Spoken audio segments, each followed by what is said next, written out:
Sí, estos dies han hagut bastants de retrasos. Imagino que ha sigut per els dos descarrilaments que han hagut. Un ha sigut entre el tram de Girona i Barcelona i l'altre a Córdoba, si no estic equivocat.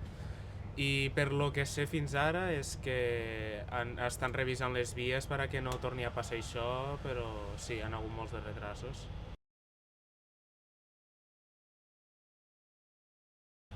A veure, jo penso que hi ha molta feina per a fer per a que es pugui restablir això i sobretot per a que es pugui solucionar el problema dels retrasos, però sí que penso, tinc certa confiança de que això se podrà restablir, almenys tal com estava abans, que tot i que havien retrasos encara podies confiar en que el tren arribaria la majoria de les vegades.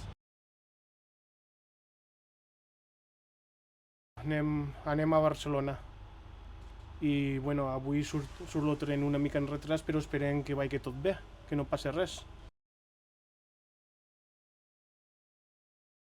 Volíem agafar l'autobús, però l'autobús ja estava a tope, no hi havia bitllets, i dic, pues, bueno, anem a agafar el tren.